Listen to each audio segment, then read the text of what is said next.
அனைவருக்கும் வணக்கம். எதிர்நீச்சல் தொடர்கிறது சீரியலில் இன்றைக்கி எபிசோடில் என்ன நடக்குதுன்னு தான் இந்த வீடியோவில் பார்க்க போகிறோம். கலெக்டர் மதிவதனி இன்ஸ்பெக்டர் பாண்டியனை பார்க்க வராங்க.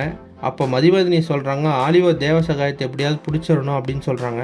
அவர் அவ்வளோ சீக்கிரம் பிடிக்க முடியாது, அவர் ஒரு வேலை மட்டும் பார்க்கல, அவருக்காக கொடைக்கானலில் 2-3 டீம் வேலை செய்கிறாங்க அப்படின்னு சொல்கிறாரு. ஆலிவர் தேவசகாயம் தனியாள் இல்லை, அவருக்கு பின்னாடி ஒரு பெரிய ஆள் இருக்கார், அவர் ரொம்ப டேஞ்சரானவர் அப்படின்னு சொல்கிறாங்க.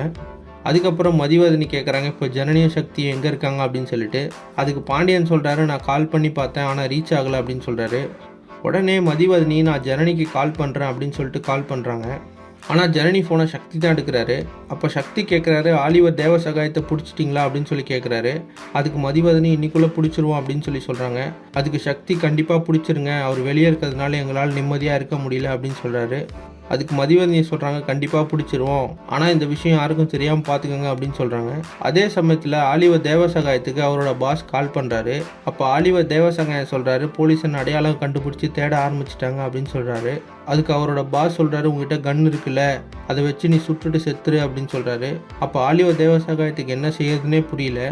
உடனே ஒரு பாஸ் சொல்கிறாரு, நீ உயிரோடு இருந்தனா உன்னை வச்சே நம்மளோட நெட்வொர்க்கை ட்ராக் பண்ணி கண்டுபிடிச்சிருவாங்க, அதனால் நீயே செத்துட்டு, இல்லைனா நானே உன்னை கொண்டுடுவேன் அப்படின்னு சொல்கிறாரு. இன்னொரு பக்கம் பார்த்தீங்கன்னா, நந்தினியும் ரேணுகாவும் ஜனனிக்காக சாப்பாடு எடுத்துகிட்டு வீட்டிலேருந்து கிளம்புறாங்க.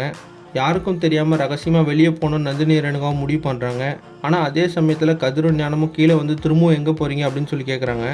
கதிர் ஞானம் மூலமாக ஆதிகுணசேகரனுக்கு ஈஸ்வரி குணமாயிட்டு வரதும் அதே ஹாஸ்பிட்டலில் ஜனனி இருக்கிறதும் தெரிய வருமா. அப்படி தெரிய வந்த ஆதிகுணசேகரன் என்ன பிளான் பண்ண போகிறாரு அப்படின்றத அடுத்தடுத்த எபிசோடில் பார்த்து தெரிஞ்சுக்கலாம். இந்த மாதிரி எதிர்நீச்சல் தொடர்கிறது சீரியல் அப்டேட்ஸ்க்கு நம்ம சேனலை சப்ஸ்கிரைப் பண்ணுங்கள், ஃப்ரெண்ட்ஸ் அண்ட் ஃபேமிலிக்கு ஷேர் பண்ணுங்கள். நன்றி.